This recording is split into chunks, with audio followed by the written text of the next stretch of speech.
Tá ouvindo bem? Eu Tá tô ouvindo normal bem agora, né? também. Uhum. Eu E, tava e aí, o que, errado. que vocês acharam dos dois capítulos? Bons capítulos. Tirando essas partes que envolvem muito os Estados Unidos, né? Nesse de ética, né? Ele tem muitas Aham. situações estadunidenses ali de plano de saúde, encaminhamento para plano, leis que diferem nos estados, né? Mas acho que Aham. ele levanta uns pontos bacanas, eu gostei. O segundo, o lado analista do comportamento, Fica gosto mais também. tranquilo, né? É um Uhum. capítulo mais, mais tranquilo pra gente que estudou análise de comportamento e tal, mas é legal também.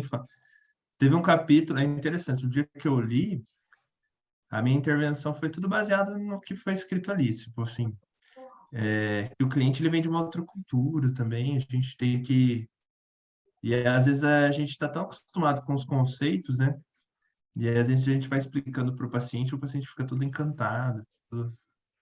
E é bem legal, assim. A O psicoeducação, né? 6, o 6 ele é muito análise do comportamento, né? Sim, Essa parte aí que ele vai trazendo os conceitos. sim. Ele é bem. Acho que tá dando retorno. Deixa eu ver. Aí, parou. Ok, gente, vamos começar então. Capítulo 5, competência ética e terapias comportamentais e cognitivas. Uhum. Código de ética. O que vocês acharam, assim, desse capítulo? Deixa eu só pausar aqui, ver se eu consigo. Ah, tô conseguindo agora. O que vocês acharam dele, do capítulo 5?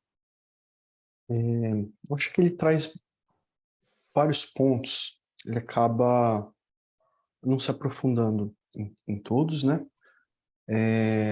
Mas tem algumas partes ali que eu achei bem interessante que envolvem a ética de pesquisa também, como se produz evidência ali. Eu acho que essa parte que tem a ver com o livro, né? Da Uhum. terapia baseada em processos, assim, eu acho que ele levanta a bola um pouco. Você vai chegar lá em um momento, mas acho que ele levanta a bola de um ponto que é o ponto que difere, assim, eu acho, um ponto de muito atrito entre analistas do comportamento e os psicólogos mais entusiastas, assim, da prática baseada em evidência, sabe? Como se Uhum. produz evidência em análise do comportamento, né, baseada na nossa metodologia, e como esse tipo de evidência ele é um pouco difícil de incorporar, né, as Uhum. evidências da PBE, né? Uhum. Eu gostei também desses exemplos que ele traz ali, assim, essas dificuldades de decisão Da clínica, clínica, né? É, sim. ele foi Teve alguma. criativo É, nos casos ali, né? sim. Teve alguma. Tem algum. Vocês já se encontraram em alguma questão ética, assim, tipo, do que fazer, de como fazer? Teve algo que foi um desafio para vocês? Você comenta aí, Luzia. Eu já me deparei. Nesse momento, inclusive na clínica, eu estou meio que me pegando assim, né? Uhum. É uma leitura, eu gostei da leitura porque ela traz os modelos, né? Mas assim, já me peguei, sim. Uhum. Ok. Uhum. Uhum. Eu tenho um que eu me peguei que eu vou até expor daqui a pouco. Ah, Não sei se é mais pautado nos meus valores também, ou se foi uma questão ética. Teve profissionais que pensavam da mesma forma, teve profissionais que trabalhariam de trabalhariam do mesmo jeito. Por exemplo, eu trabalho com terapia de casal, né? Por exemplo, tem situação, vamos supor assim, tipo, o casal vem para terapia, mas um dos parceiros tem uma amante fixa, vamos colocar assim um exemplo. Era uma discussão, não foi um caso que eu atendi, tipo, a gente discutiu sobre isso. E tem uma amante fixa, é, só que a outra pessoa não sabe, sabe? Então, por exemplo, eu não atenderia esse caso, por exemplo, por ser uma terapia de casal, por ter esse segredo, por ter essa questão. Uhum. Tem gente que olha como se fosse uma particularidade, mas, por exemplo, eu não daria conta. Você fez uma sessão individual com os dois, e daí nessa sessão individual ele trouxe Isso, isso. vamos supor, vamos nesse exemplo. Tipo, não, eu não Uhum. atendi o caso assim, tá? Ah, tá. Mas nesses exemplos foi uma discussão em um grupo que eu tive, assim, que uma pós que eu fiz, que muito ficou os psicólogos bem divididos nessa questão. Queria saber um pouco de vocês, assim. Vocês continuariam atendendo mesmo assim, numa sessão de casal, ou também não dariam conta? Como é que ficaria para vocês? É, Então, isso é complicado, né? Mas eu também tive uma experiência parecida e foi bem assim difícil, né? E aí acabou que eu também fiquei assim nessa de não dar conta, sabe? Porque não sei, Vini, mas não dá a sensação que você tem que lidar com algo a mais porque você sabe de uma informação extra, É, né? Não sei. ok, vamos vendo, É vamos conversando. delicado. Eu não tenho experiência em terapia com casal, assim, e difícil. Eu sei que tem alguns protocolos que você faz sessões individuais só no começo, né? Depois Aham. segue sempre em conjunto, né? É, Eu a não gente sei, faz, eu eu acho que eu faço com tenta. modelos separados, assim. Tipo, eu Uhum, faço, tipo, atendo às vezes um, atendo o outro, atendo o casal, mas uhum. vai dependendo conforme a demanda, eu vou fazendo, assim, dessa forma. Uhum. Eu acho que eu acolheria a princípio e depois eu agendaria uma sessão individual, assim, para tratar isso. Se Uhum. fosse, se fosse levando em frente, assim, eu acho que eu faria isso. Uhum. E você, e como que é para você atender, a Cauã? Como que você vê isso? Na situação que o Vinícius trouxe, Isso, É. isso. é, E não sei se tem uma resposta certa mesmo, sabe? Já estou uhum, falando mais sobre o Vinícius, que o Vinícius não daria conta é, de dar continuidade. me parece um pouco complicado mesmo, assim. Eu acho que, pensando no jeito que eu trabalho, de uma maneira geral, trabalhando com crianças, com pais, adolescentes também, eu provavelmente faria algum tipo de alinhamento, assim, da ética da terapia de casal e iria expor mesmo, assim, o quanto essa é uma condição paralela que ela vai ser prejudicial para a terapia, mas que você não quer jamais passar assim, dos limites, né? Isso não significaria que você está pressionando ele a expor essa informação para a parceira ou algo do tipo, mas que ele precisava estar ciente que são condições que inviabilizam o processo, eu acho, né? Uhum. É uma situação que acontece, eu acho, em outros tipos de terapias, quem trabalha com criança, assim, e tem a guarda parental dividida, assim, são situações, às vezes, bem semelhantes, sabe? Eu já ouvi Você... profissionais, eu já ouvi profissionais falando, por exemplo, que, só para dar um contraponto, tá? Já ouvi Uhum, profissionais falando que, por exemplo, é uma particularidade da pessoa, por exemplo. Tipo, daria para trabalhar o casal, mas isso é uma particularidade da pessoa. entendi.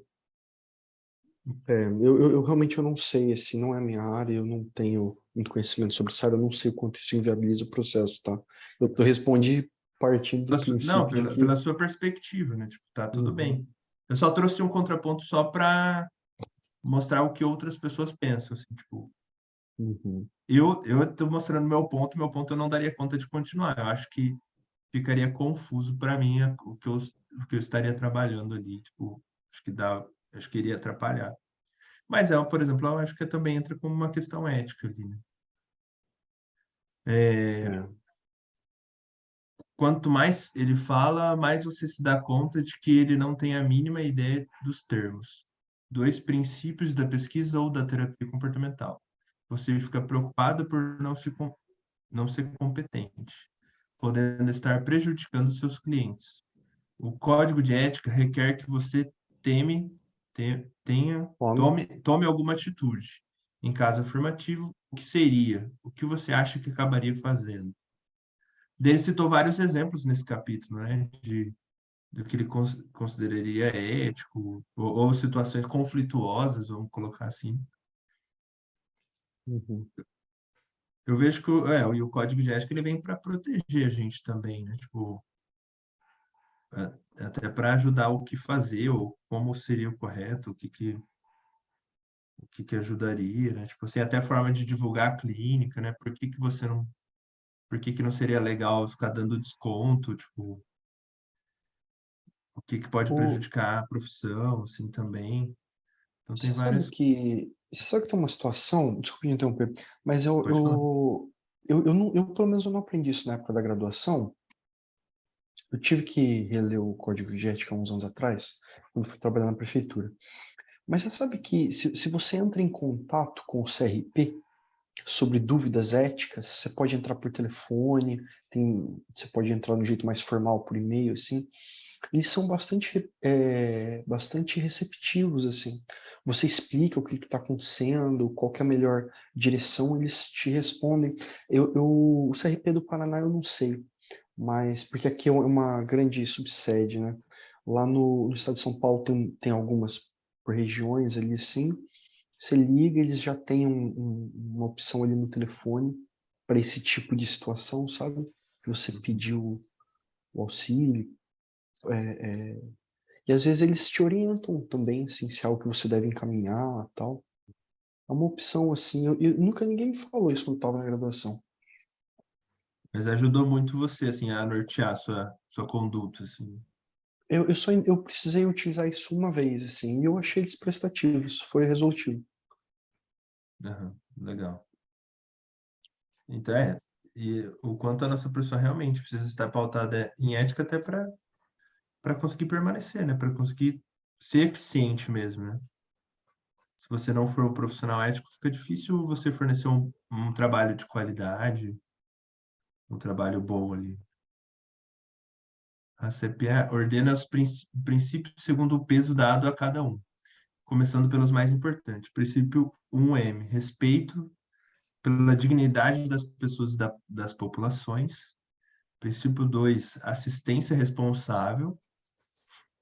Princípio 3, integridade nas relações. Princípio 4, responsabilidade com a sociedade. O que vocês acharam desses princípios aqui? O que é CPA mesmo? Ele menciona ali? O CPA eu não lembro aqui. Pô. Deixa eu ver só. Aham. É, eu sinceramente eu não sei se assim se o nosso código de ética ele também segue essas bases, né? Imagino que Aham. ele deve seguir alguma base da APA, mas eu não sei se ele segue as mesmas orientações, né? Tem uma nota que o tradutor coloca ali que o nosso código de ética é outro, né? Uhum.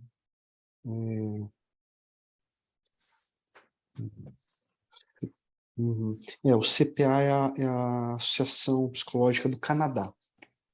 É Canadian Ah, tá. Psychological Association, né? E E aqui no Brasil, quem é responsável é o Conselho Federal de Psicologia e o de Medicina também, né? Aham. No nosso código de ética. Imagino que eles devem ter alguma proximidade, né? O que eu só Uhum. fico pensando assim, essas coisas eu acho que elas variam muito de país a país. E lendo esse capítulo, eu fiquei muito com essa Dependendo impressão, da assim. cultura, né? Dependendo da cultura, essa questão ali, ele gasta ali uns bons parágrafos falando assim dessas diferenças de quando você vai atender, né, ele cita um exemplo, você atende uma pessoa, mas a filha mora em outro estado, e você precisa falar com a filha, né, e Uhum. naquele estado as leis são diferentes e tal, assim, é um dilema que a gente não vai passar, né, porque a nossa Uhum. Constituição ela é federal, ela não é estadual, né. Uhum. Uhum. Sim. Pesquisa. Não há como fazer julgamentos éticos e sólidos sobre o nosso trabalho, se não conhecermos o trabalho em si e o que as pesquisas atuais nos dizem sobre a eficácia, riscos, desvantagens e contradições da nossa intervenção. Igual assim, até o que vai ser falado no capítulo 6 é muito legal você estar muito bem embasado, assim mesmo, tipo, de você ter essa confiança mesmo do que funciona, né? Tipo, do que tem mais evidência, assim, tipo, eu vejo que, igual essa intervenção que eu vou falar um pouco para vocês do que eu fiz na sexta mesmo. Na sexta não, acho que tá na quarta que eu terminei de ler esse capítulo. É, é muito interessante, assim, quando você tem uma clareza do, do que foi pesquisado, das bases do que você estuda, o quanto fica muito mais fácil trabalhar, né? Quanto você ter uma boa base ou uma consciência ajuda, né? Eu vejo que traz uma tranquilidade, né? Tipo, ao exemplo, ter um ambiente controlado que pesquisou tudo isso, né? Tipo, a questão do reforço, habituação, todas as coisas que a gente vai ler, o quanto eu vejo, eu como profissional fico mais tranquilo, sabe? Uhum. No que eu estou expondo o meu paciente, sabe? No que eu estou sugerindo, no qual intervenção eu estou fazendo, tipo, isso me traz muito mais segurança, assim. Rascunho de 2015. Na quarta edição do Código de Ética da APA, enfatiza que os psicólogos devem se manter atualizados com uma ampla gama de conhecimento relevante, métodos, técnicas e tecnologias de pesquisa, e seu impacto nos indivíduos e grupos. E quanto a gente também tem que ter essa postura um pouco de pesquisador mesmo, né? Igual assim, eu vejo muitos profissionais usando até a abordagem como uma religião, muitas vezes, assim, tipo, Uhum. deixando de procurar coisas novas, deixando de procurar melhores evidências, ou de estudar outras, estudar até a nossa cultura, de pesquisar, o quanto isso limita também a nossa visão como profissional também, né? O Com quanto É, isso tem que estar. certeza. E é ele, muito ele, fa- fácil você se acomodar. ele faz uma crítica ali sobre como, às vezes, algumas evidências elas são defendidas por pessoas que a gente admira, são Aham. referência, mas por trás disso há uma certa inclinação assim, em defender sua própria abordagem, novas terapias, né? Uhum. Esse é um movimento político também, assim, que acho que existe Também na tem, nossa né? área, né? né? E é difícil mesmo, porque tem uma distância grande, grande eu não sei, mas de pelo menos uns 5, 6 anos, assim, entre as pesquisas que elas são produzidas, principalmente pesquisa básica, aplicada, até ela chegar, né, até os cursos de formação, de atualização incorporarem, até a gente ficar sabendo, né? Mesmo por Instagram e tudo, essas pessoas estão vendendo cursos, coisas, mas a gente tem um delay, assim, sabe? Não é igual área médica, cirúrgica, área medicamentosa, assim, as coisas são incluídas um pouco mais rápido, né? E no meio Sim. disso, eu acho que ele levanta, tem um parágrafo bom dele ali, assim, falando um pouco de como que é produzida alguma evidência, né? E aí uma comunidade, pessoas referentes, assim, já adotam aquilo como a nova técnica, o novo modelo de psicoterapia. Isso gera uma certa tendência, né? Mas Uhum. não necessariamente essa tendência ela está embasada em evidências de alta qualidade. Uhum. A nossa área Sim, passa muito por isso. passa. Não, com certeza passa. Então, às vezes há outros vieses, né? Tipo, igual a gente falou, viés de confirmação, Uhum. há outras coisas mantendo aquilo em prática, né? Não necessariamente pesquisa, não necessariamente algo ou algo mais rígido, assim. É, manter-se atualizado é um tanto uma responsabilidade quanto um desafio. Vocês conseguem ver isso, assim, profissionais mais antigos, assim, vocês conseguem ver, tipo, eles procurando outras, se manter atualizado, ou como que vocês costumam ver o cenário, assim? Não, lógico Sou que não precisa pessimista. expor. Hã? Eu sou pessimista. Você é pessimista? Uhum. Acho que a nossa área, nossa classe não se atualiza muito, não. E até assim, É, pode falar, Luiz. é que assim, você tem que separar tempo para. Você tem que ser bem organizado, assim, estou falando da minha experiência, né? Tem que ser bem organizadinho, porque você vai ter que ter ali um tempo de clínica, a rotina de clínica, ela é muito pesada, né? É. Você atende, aí sai um paciente, entra outro, e aí preenche o prontuário, assina, né? E sai um, entra outro, um dia que você pega assim atendendo. E às vezes, se você tem pouco tempo entre as sessões, mesmo que você tenha um intervalo, você vai descansar ali e tal. Então, você tem que meio que tirar um tempo na semana para se atualizar, né? Artigo, eu olho artigo, eu olho o que outros profissionais estão acompanhando, né? E não sei, talvez os profissionais, igual o Vini falou, os mais antigos, eles têm uma fórmula, que de certa forma funciona, né? Porque eles estão ali na área há muito tempo. Então, eu imagino que nessa correria seja um desafio, né? Seja desafiador, sim. E cômodo, né? Uhum. Cômodo. E, vamos supor, tipo assim, você ganha, então, você tem um valor alto de sessão. Não falo não só dos antigos, mas outros, vários psicólogos. Você tem um valor fixo de sessão, tipo, um valor alto. Então, tipo, será que você vai deixar um horário vago para estudo mesmo e abrir mão do dinheiro? Tipo, então fica algo muito, Também. Uhum.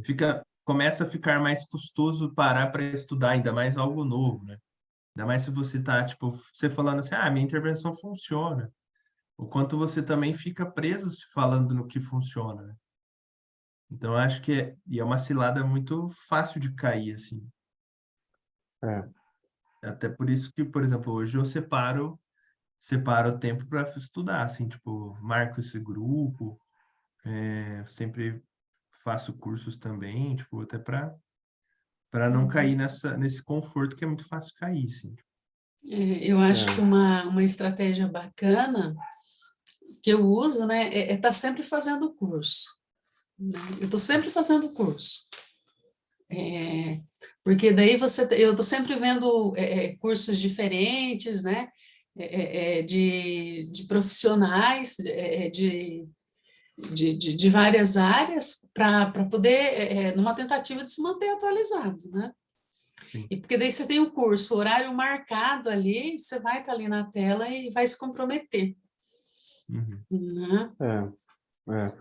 Tem uma certa elitização, assim, nesse processo, eu acho. Infelizmente, muitas atualizações, elas vêm dentro de uma formação de um curso completo, que não é barato, né? Uhum. Sim. Uhum. A gente tem atualizações, às vezes, pelas sedes regionais, tem alguns assuntos legais, mas você vai comparar, às vezes, com outras áreas, tá? Eu vejo que, assim, a gente... Claro que tem muitas questões, tem as divisões por abordagens, a nossa área ela é meio dispersa mesmo, mas cursos livres, cursos de atualização assim, mais pontuais, eu tenho a impressão de que eles estão cada vez menos acessíveis. Sim. E os grandes congressos também, frequentar eles, que é também uma ótima maneira. Por exemplo, você vai num congresso da De se SBP, atualizar, né? De encontrar se bons atualizar. profissionais. Uhum. Você vai num congresso da SBP, da Sociedade Brasileira de Psicologia, você chega lá, não sei, tem 10, 12 palestras acontecendo ao mesmo tempo, por 3, 4 dias, tem muita coisa para você ver e tal. Mas envolve um gasto, né? Envolve o tempo de trabalho, gasto e tudo mais. essas coisas não são acessíveis para todo mundo. Eu acho que elas são mais acessíveis para quem já está num lugar mais estabilizado, assim, da Mais posição estruturado ali. profissional, estruturado, né? Quem está um pouco engatinhando ainda, é muito difícil, Uhum. tá ligado? É, realmente, acaba ficando muito custoso mesmo, assim. Uma outra coisa que é legal você, assim, sabe uma coisa que eu faço? Eu intercalo um pouco meus investimentos, assim, por exemplo, um ano eu invisto em formação, ou após, vai dependendo, né? Congresso. Uhum, No outro ano eu evito gastar, assim, tipo, eu separo em 2 anos, assim, por exemplo. Um ano eu invisto, outro ano eu estudo por conta, né? O que que é estudar por conta? Tipo, faço grupo de estudo aqui, tipo, igual a gente está fazendo sem custo. uhum, Bem, leio artigos, e aí também a gente tem que também ter uma formação um pouco mais autônoma também, até para não ficar nesse ciclo constante de gasto uhum, toda hora, tipo, mas não parar, né? Então, a minha uhum, fórmula de conduzir isso é muito desse jeito, assim, sabe? uhum. Porque senão fica inviável, realmente. Tipo, tem curso muito caro, assim, tipo, formação de 12 mil, tipo, por aí vai, né? Sim.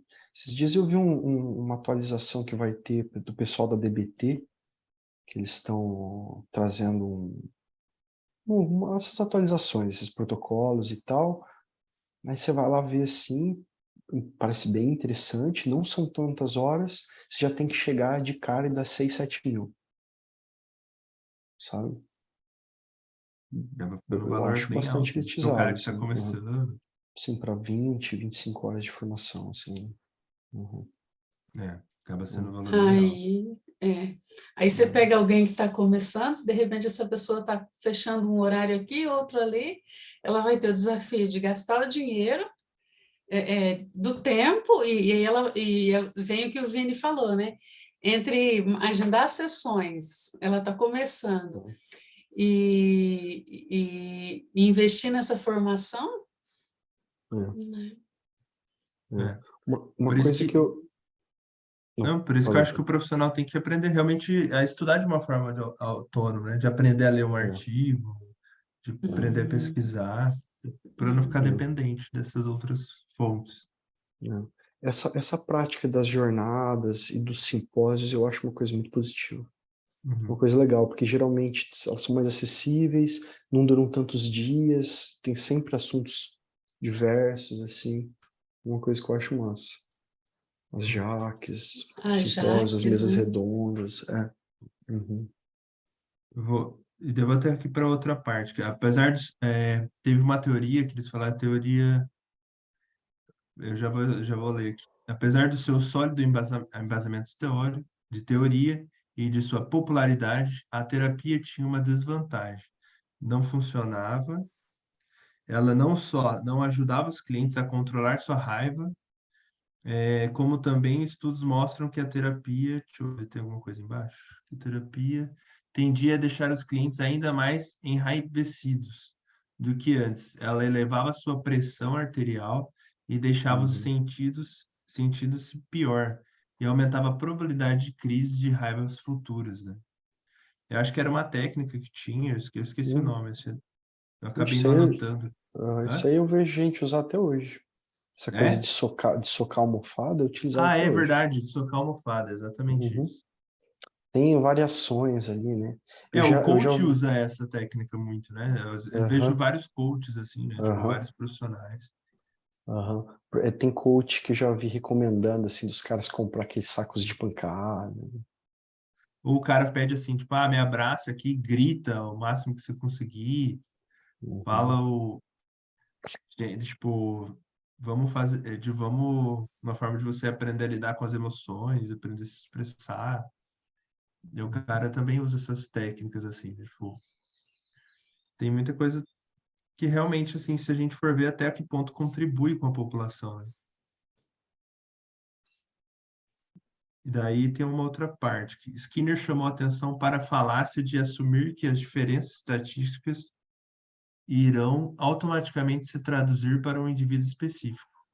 Ninguém vai ao circo para ver um cão mediano saltar através de um arco com uma frequência significativamente maior do que cães não treinados, criados sobre as mesmas circunstâncias. O que vocês acharam desse trecho? Isso aí eu não sei se vocês conhecem esse texto do Skinner, Ah, mas assim, eu acho que esse aí é aquele ponto que eu tinha comentado. Ele começa a desenhar aquele ponto, tá? aham, É um assunto extenso, assim, eu não sei falar muito sobre isso, mas, em resumo, o nosso jeito, enquanto análise do comportamento, tá? Nosso jeito de fazer ciência, né, com sujeitos experimentais, são variações daquele delineamento, conhecido como delineamento do sujeito único, né? aham, sim. E a natureza desse tipo de delineamento, ela envolve mesmo assim, digamos assim, um estudo de caso. É mais complexo do que isso, mas é um estudo de caso, né? E essa é a beleza dela.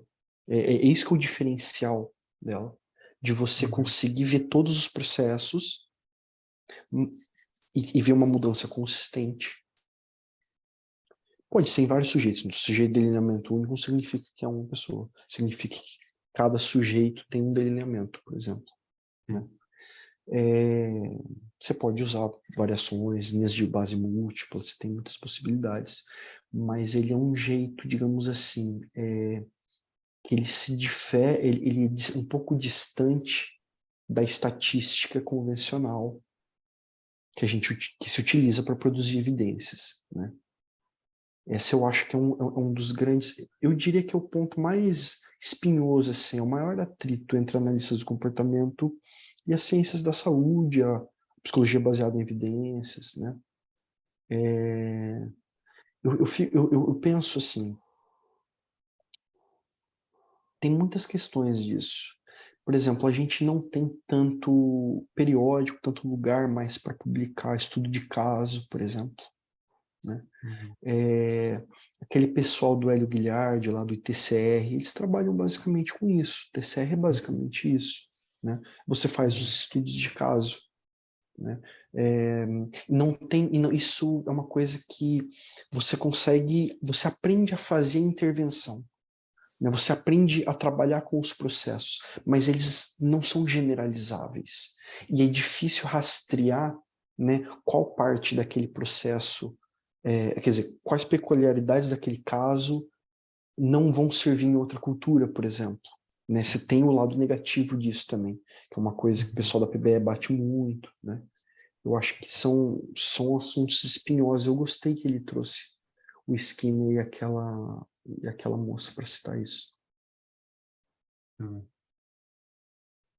Leis, regras de licenciamento, padrões legais de cuidados e outras regulações governamentais. Competência ética também inclui estar em alerta a casos em que a lei e a ética podem entrar em conflito. Por exemplo, o que a lei requer pode estar em discordância em nossa opinião profissional, com os direitos básicos do cliente, ou com a nossa crença sobre o que é ético e fazer a coisa certa. Então, mesmo que às vezes, vá contra a nossa opinião, né? Tipo, às vezes a gente precisa aprender a separar isso, né? Contextos. Nenhum de nós trabalha em um vácuo. Nosso trabalho está inserido em uma variedade de contextos que podem afetar o trabalho que realizamos. Competências éticas incluem ter consciência desses contextos e de como eles afetam a nós mesmos, nossos clientes e o trabalho que fazemos. Tipo, por exemplo, a questão da cultura, né? Por exemplo, o psicólogo tem que ter muita consciência da cultura que está inserida também, né? Tipo, de qual contexto a gente está sendo afetado, até para a gente conseguir ter uma análise melhor também. Uhum. Posso continuar? Tranquilo essa parte? Sim. Davidson escrevendo na mesma década que a homossexualidade. Ah, isso aqui é a parte interessante. Tipo, Uhum. na década descrevendo na mesma década que a homossexualidade foi finalmente removida do DSM como um transtorno de personalidade sociopática incitou o campo de prestar atenção a esses contextos e suas implicações éticas. Ele ficou na visão da homossexualidade de provavelmente, na época, tanto na sociedade como geral, o quanto na profissão.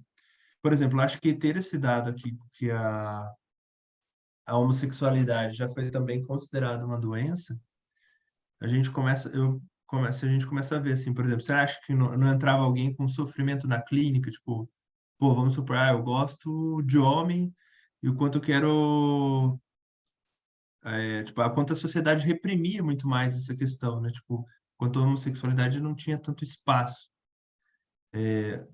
e o quanto isso era condenado naquela época. Então a gente começa a ver, às vezes, um sujeito entrar em sofrimento por estar gostando de homem, por exemplo, poderia acontecer muito mais do que hoje, assim, tipo, em uma cultura onde lida muito melhor com isso, né? Tipo, onde tem espaço de luta, assim.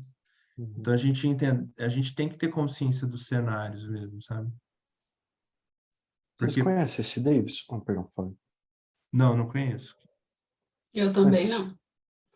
o... Eu não sei qual ano que foi, não sei se foi 72 ou 73. Teve um movimento na época da comunidade LGBT, na época, né? Eles impediram um congresso da APA. Eles fizeram um protesto, uma greve que eles impediram o congresso de acontecer. E, se eu não me engano, no ano seguinte, durante o congresso, muitos psiquiatras, e acho que quase todos, gays, bissexuais, que faziam parte ali de um grupo minoritário, eles se rebelaram no meio do congresso. Eles interditaram o congresso, né? E a pauta principal deles era de que a homossexualidade, na época, homossexualismo, né? O ismo de patologia, ele estava ainda, né, dentro do DSM e tal. O Davidson foi um dos caras que liderou isso, né? Ele falou muito sobre isso na época. Eu acho que esse é um problema maior de patologização das coisas, da vida, né, da classe psiquiátrica, patologização maior, mas esse é um caso muito, acho muito severo mesmo, porque eles demoraram demais para tratar isso, E quanto a cultura pode gerar para olhar, sofrimento, né? né, cara? Exatamente. Agora, eu acho que eles pegaram esse exemplo, né, mas a gente pode utilizar ele para patologização de várias outras coisas na clínica, e vocês devem receber gente que vem cada laudo psiquiátrico aí que vontade de chorar. E, e até assim, até achei legal essa parte. Que a proposta, portanto, é pararmos de oferecer a terapia para ajudar homossexuais a mudar, em vez disso, nos centrarmos em melhorar a qualidade de suas relações interpessoais. Então, às vezes, quando você tem uma sociedade que patologiza essa questão, o quanto a gente acaba também inventando intervenções para tentar mudar uma coisa que a gente não precisaria mudar. Isso acho que deve, com certeza, deve acontecer em outros contextos também. Tipo, esse aqui é só um exemplo mesmo. Tipo, Hum. então, às vezes, a gente ter um olhar mais crítico ajuda também. Como alternativa, pode ser empregada mais energia nos procedimentos de aprimoramento sexual em geral, independente de uma combinação de gêneros adulto. Uma segunda fonte importante de efeitos contextuais é a cultura. Uma intervenção cognitiva ou comportamental bem adequada a uma cultura que pode violar normas, costumes, pressupostos ou valores de outra cultura. Ao considerarmos como a cultura do cliente influencia ele e a terapia, é fácil negligenciarmos como nossa própria cultura influencia nós mesmos, nossa abordagem dos clientes e do trabalho que fazemos. Igual, por exemplo, até a questão de relacionamento, né? Às vezes o cliente ele vem com outro formato de relacionamento. Se você está preso muito vamos supor, na cultura monogâmica, né? Tipo, no formato de que tem que ter, como tem que ser a sua relação, às vezes você pode ser Não, super negligente com esse cliente, né? Super, não.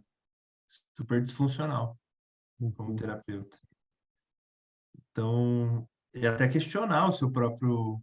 Não que você precisa deixar de ser monogâmico, mas também questionar a monogamia, questionar, ver ter um olhar crítico sobre você também, né? Sobre onde você está inserido. Porque aí é que a gente sair dessa questão de uma verdade única, né? Algo bem rígido. Uhum. Então, acho importante para o psicólogo ter essa consciência, assim, sabe? Lógico que eu só peguei um exemplo, né? Mas isso vale para outras coisas também. Se você não consegue ver que sua cultura tem seus próprios vieses, como você pode esperar lidar com sucesso com a cultura de outra pessoa? Essa é uma boa pergunta, né? Essa parte vocês gostaram? Como é que tá até aqui? Alguém quer falar alguma coisa? Tranquilo. Não, isso aí, legal. Esse ele, ele conta um caso lá, né, acho que a filha tinha, os pais tinham uma questão espiritualista, né? Eles estavam criticando um pouco a intervenção médica e a médica não conseguia nem reconhecer, né, o viés farmacológico mesmo que a gente vive, né? Ele traz um pouco essa provocação, assim. Ainda que você possa, né, criticar ali o teu paciente, teu cliente, né, que tem algumas crenças, ele está inserido em coisas que podem prejudicar o tratamento e tal, eu acho que você tem que, talvez a melhor maneira de fazer isso é primeiro reconhecer, né, as limitações, os vieses, a tendência da patologização da vida, medicamentosa, muitas coisas, para daí depois talvez você ter uma postura um pouco mais aberta para poder dialogar também ali, né, com aquele cliente para tentar conversar um pouco sobre as crenças dele também. Acho que eu pessoalmente acredito nisso, na verdade, tem a ver com os meus valores, assim. Uhum. Eu acho que antes de confrontar a dos outros, a gente tem que tomar consciência de algumas coisas da nossa primeiro, assim. Ah, sim. Acho que fica difícil fazer um bom trabalho sem ter essa consciência, né? Né? Competência ética inclui estar a par da literatura sobre as falácias lógicas, raciocínio e pseudocientífico, heurísticas que podem nos desviar, racionalizações éticas e outras barreiras ao pensamento crítico e ao julgamento sensato. Falhas no julgamento podem afetar nos âmbitos grupal, organizacional, social e individual.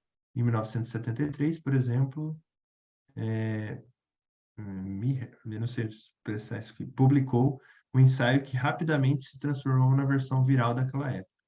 Ele apontou variações do processo de pensamento de grupo, que tira de curso o julgamento que pode ser familiar para muitos de nós. Que nem sempre vem algo da individualidade, né? A gente também, o que a gente gosta ou enxerga ou pensa vem de um contexto de grupo, né? Bom, eu vou para o capítulo 6, que é mais processos básicos comportamentais, que a gente tem 10 minutos. Só Acho rápido. que dá. Passou rápido, acho que dá, mas acho que dá tempo de falar sobre isso aqui. Na forma de habituação, condicionamento operante e condicionamento respondente.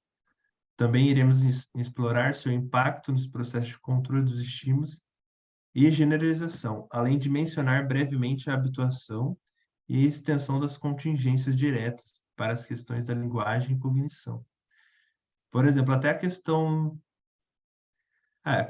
vamos começar pelas contingências diretas, né? Eu acho que o indivíduo, a gente vai sendo reforçado pelas consequências do nosso contexto, né? Tipo, a gente vai aprendendo, vai sendo modelado através das contingências diretas ali.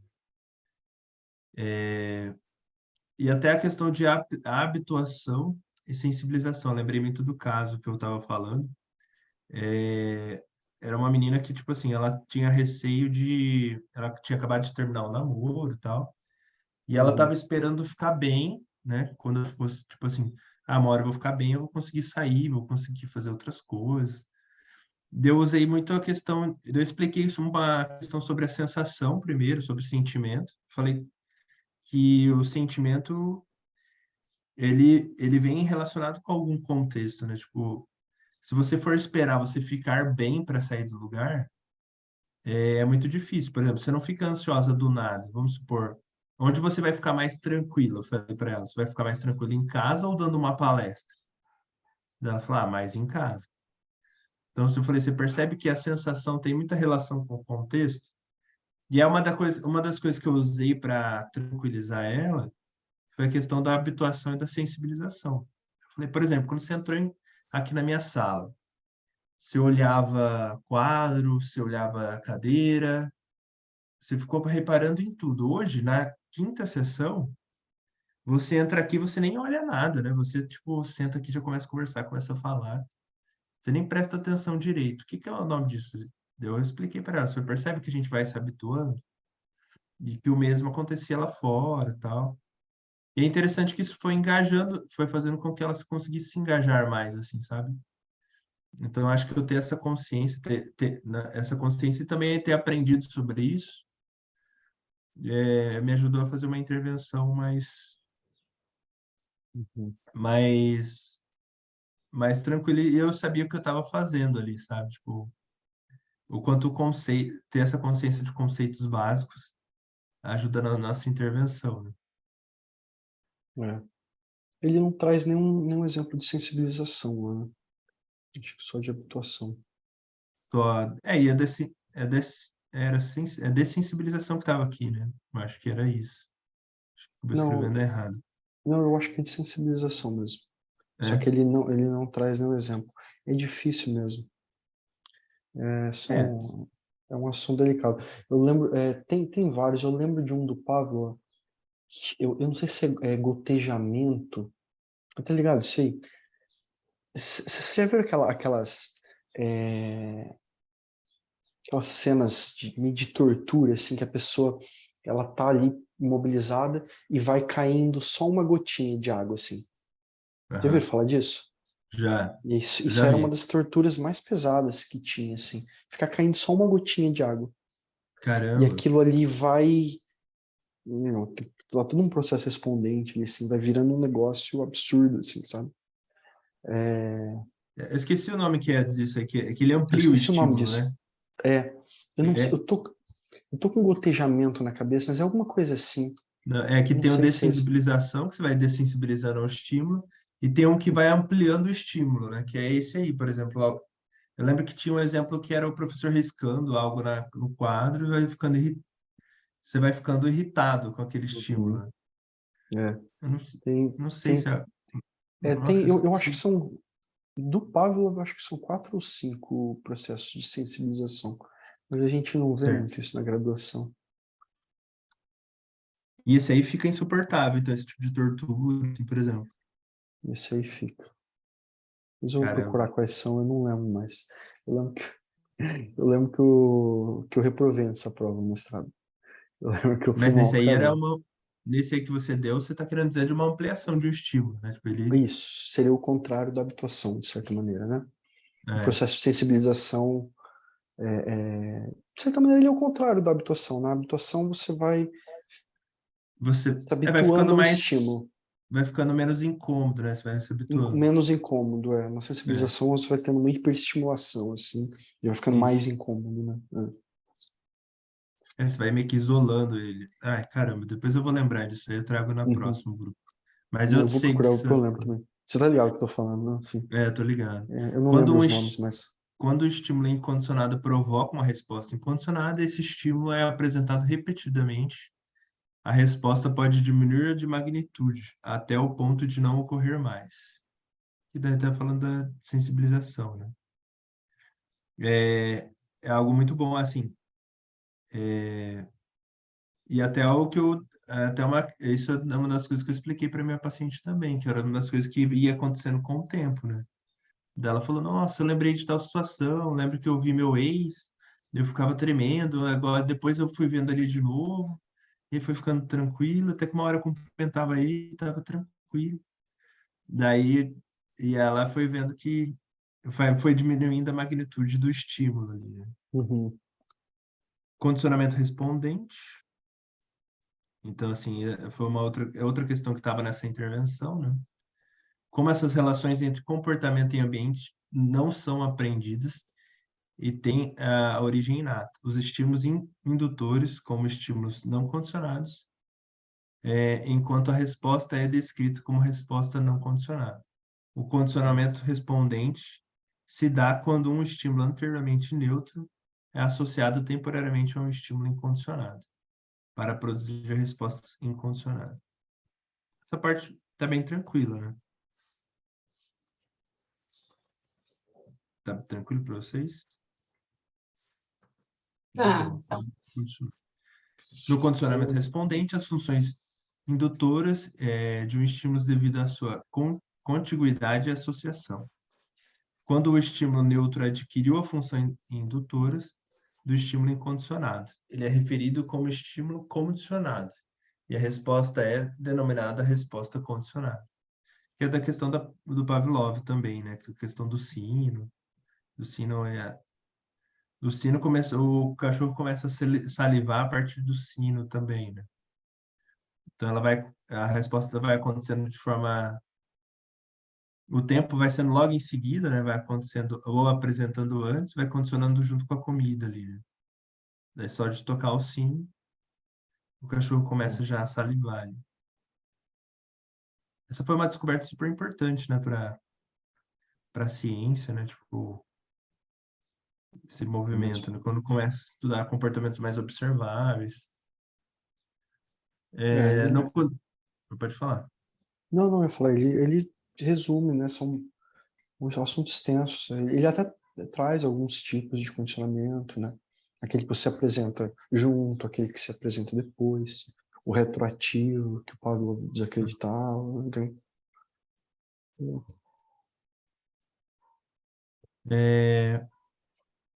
Terapeutas comportamentais há muito tempo recorrem ao condicionamento respondente como explicação para a gênese de transtorno de ansiedade.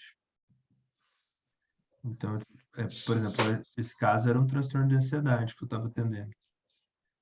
Ali, ela estava se isolando, estava fazendo várias coisas ali que estavam atrapalhando ela. A aprendizagem de discriminação e generalização de estímulo e respostas. Por exemplo, os clientes podem não conseguir responder porque não detectam condições antecedentes que sinalizam a disponibilidade do reforço. E a gente tem uma cultura que, como a gente acha que o sentimento vem de dentro, né? A gente está achando que eu fiquei com raiva, não é porque o fulano gritou comigo. Tipo, você acaba olhando muito só para você acaba empobrecendo a descrição do contexto, né? Isso é uma das coisas que a análise do comportamento mais me ajudou, assim, tipo, na descrição de até na questão da análise funcional, né? Tipo, de você conseguir entender mais você, assim, de ter um olhar mais contextual mesmo, assim, tipo. Eu também vim dessa cultura, eu também tinha um olhar mais dualista, assim, né? Tipo, pensar, minha análise era bem pobre, assim. Eu lembro, assim, no começo da minha terapia, faz muito tempo, né? Na primeira terapia que eu fiz, eu não conseguia descrever coisas simples, como sentimento, tipo, o que que eu senti quando fulano falou tal coisa. E é interessante que a terapia vai ensinando você a discriminar mesmo, né? Então, assim, às vezes a gente está em busca de fazer uma mega intervenção, e às vezes eu lembro que uma pergunta simples que o terapeuta fez naquela época para mim, tipo, o que que eu senti quando fulano falou isso? Como que é para mim quando meu pai faz tal coisa? Tipo, uma pergunta simples assim gerou um mega impacto, assim, sabe? Então, às vezes, como terapeuta, a gente está querendo fazer uma mega intervenção também, e às vezes a gente esquece que pequenas perguntas que você está, às vezes, habituado, pode gerar um grande impacto também, né? Que a gente está ali ensinando o cliente a discriminar. Sim. Ô, Vini, você pulou a parte do operante na aprendizagem observacional, né? Eu passei um pouquinho mais pela questão do tempo meso, porque eu vou atender 4. Sim. É que Mas eu você queria vi. falar alguma coisa sobre essa parte? Não, é que isso aqui é Conceitos análise do básicos. comportamento, né? Conceitos básicos. Não, mas Mas é eu que eu acho estou que o livro, o que eu Ah, estava vendo, o livro ele vai ficar bem bacana, assim, né? Tipo, aham. E com o tempo a gente vai sendo condicionado, né? A gente vai aprendendo o que que é um SD ali, o que que é um SD para determinado comportamento, né? Tipo, vamos supor, se o meu pai tá mais tranquilo, é um SD para eu pedir dinheiro, né? Se já tá bravo, é um S delta para eu pedir dinheiro. Então a gente vai aprendendo a discriminar de acordo com isso. São tudo Uhum. conceitos que a gente vai vendo na análise de comportamento. Na Uhum. prática clínica vai aparecendo, sabe? É, Reforço diferencial, é o que a gente faz que a gente muito. faz na clínica, né? Muito. Deixa eu ver o que mais. A generalização também, até na FAP fala muito sobre isso também, né? Por isso que a gente tenta deixar as propriedades cada vez mais parecidas, por isso que a gente fala muito sobre reforço natural, né? Tipo, de deixar o Uhum, comportamento mais próximo do contexto do cliente, até para gerar uma generalização mais fácil. uhum, uhum, E que daí a gente vai deixar, que a questão, um gradiente de generalização mostra a relação entre a probabilidade de ocorrência de uma resposta e o valor de um estímulo ao longo dessa dimensão física. Ele dá o exemplo da criança dizer azul na presença de uma onda de luz específica, a probabilidade dessa resposta irá diminuir constantemente quando lhe forem apresentadas luzes de onda cada vez mais diferentes. esse é um Mas aqui, assunto, complexo, gradiente de generalização.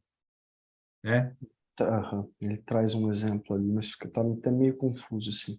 Várias maneiras de ver isso. E, enfim, você vai ter pode que... falar, não. Fala aí. Não, tem gradiente de generalização que é produzido pela extinção, tem gradiente de generalização que é produzido por misturar alguns programas de reforçamento. Você viu que eles traduziram programas de reforço, né, ao invés de esquemas de É, reforço, como a gente aprendeu, né? sim, Tem pessoal que está traduzindo assim agora. eu não tinha percebido, agora que você falou, eu percebi. A gente aprendeu esquemas de reforçamento, Esquema de reforçamento. né? Uhum. Mas tem um pessoal aqui de Londrina, o CAI e tal, eles definem programas de reforçamento. Ah, é? Uhum. O pessoal ali da UEL. Aí, aí tem a questão da linguagem também, né? Tipo, quando realmente acontece a adaptação ao ambiente, esse efeito também pode ser devido à presença de regras verbais, o que pode alterar a sensibilidade e a mudança de ambientes subsequentes. Esses achados básicos tendem também para as regras próprias. A, da, a declaração explícita de que regras próprias por participantes com deficiências desenvolvimentais facilita a aquisição de uma tarefa encadeada. E os participantes mantinham seu desempenho quando eram ensinados a expressar regras próprias em um nível oculto, quando os participantes em ambos os estudos eram solicitados a recitar números aleatórios de trás para frente, bloqueando a emissão das regras próprias. O desempenho declinava. Então, tipo, por isso que a gente ficar só dando regra para o paciente, às vezes pode até ser disfuncional, né? Quanto ele desenvolver autorregras, você ajuda a permanecer mais no comportamento. Era mais isso, gente. Eu acho que eu tive que correr um pouquinho no final. Eu acho que a gente dava para explorar mais esse capítulo, mas o tempo ficou bem curto. Ali no final, se alguém assistir esse vídeo, eu acho que vai mencionar. Ali no final ele traz aquele experimento do Dolger e colaboradores. Ah, Assim, eu recomendo alguém, se alguém tem interesse, ler esse experimento um dia, porque ele é meio que a origem da teoria das molduras relacionais, né? uhum, E foi a primeira vez, assim, que eu acho que foi demonstrado o que a gente faz na clínica há um século, que é como o comportamento verbal ele consegue modificar assim essa aprendizagem, até aquela aprendizagem ali bastante específica ali, né? Na verdade, é pior do que isso, porque ele deu a função contrária, né? Ele dá um uhum, resumo do experimento ali, não sei se vocês repararam, muito uhum, interessante. Esse cara ele veio apresentar no Brasil Eu já ouvi essas histórias umas vezes. Eu acho que foi quando a BPMC foi aqui em Londrina ou lá em Curitiba. E na época todo mundo ficou chocado, assim, a galera condenou bastante ele, porra. Tipo, 2009 você tá dando choque em pessoas, tal. A galera levou muito para um lado mais antiético, assim, a pesquisa dele, né? Mas um negócio muito inovador, assim, que de certa maneira é a base, uma das bases Que de ele quem falava trabalha para dar com choque, ACT. que a pessoa, o único que não seguiu a instrução foi o cara que trabalhava com eletricidade e tal. Foi esse experimento? Não, você tem tempo? Não quero Eu acho te melhor, prolongar. né, É, eu vou precisar você vai precisar atender. sair, né? Uhum, tá bom, Não, mas assim, não, vamos falar sobre isso na próxima, tá? beleza, beleza. Beleza. Então daí vai ser capítulo 7 e 8. Mas fica aquele esquema, se não der o 8, não fica tranquilo, a gente não precisa se prender a isso. Beleza? Fechou, Desculpa ter que encerrar agora, tranquilo. mas eu queria ter dado continuidade. Boa semana então para vocês. Até semana que vem. Até Vocês semana que também. vem. Tchau, tchau. Tchau, Tchau. tchau.